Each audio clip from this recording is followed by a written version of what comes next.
Beralih ke informasi lain, pemirsa, Hotel Grand Clarion Makassar berhasil menyabet penghargaan sertifikat ISO 9001-2008. Penghargaan ini memperlihatkan kualitas mutu hotel berbintang 5 tersebut, baik dari segi pelayanan, manajemen, maupun fasilitas yang dimiliki. Grand Clarion Hotel Makassar menyabet penghargaan sertifikat ISO 9001-2008.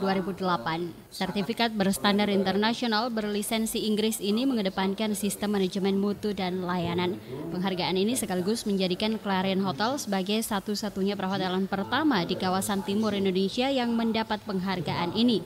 Dirut PT URS Service Indonesia, Homin Jono mengungkapkan penghargaan yang diberikan merupakan hasil survei selama kurang lebih 8 bulan. Ada beberapa item mendasar yang menjadi tolak ukur URS dalam melakukan survei, di antaranya fasilitas yang dimiliki, pelayanan, SDM, hingga manajemen hotel.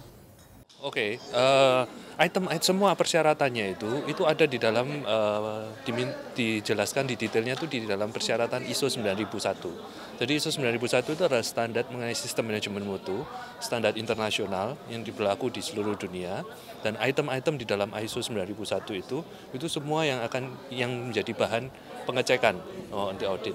Nah, sementara itu, GM Grand Clarion Makassar menegaskan dengan sertifikat ISO 9001-2008 yang didapatkan, diharapkan dapat menjadi tolak ukur bagi masyarakat terkait kualitas yang dimiliki Hotel Clarion.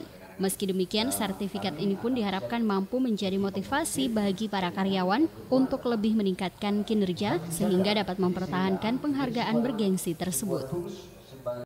Ya, ini seperti yang saya sebut tadi, memang ini pastinya punya beban untuk mempertahankan kredibilitas daripada pengakuan luar terhadap kompetensi kualitas produk kita dan juga servis.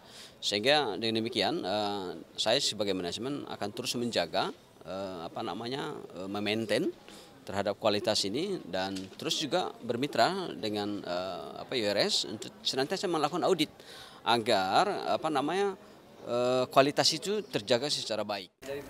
Penyerahan sertifikat berstandar internasional tersebut berlangsung di Executive Lounge Clarion Hotel Makassar, Kamis pagi 28 Mei 2015. Dari Makassar, Asok Syarifuddin, GoTV memberitakan.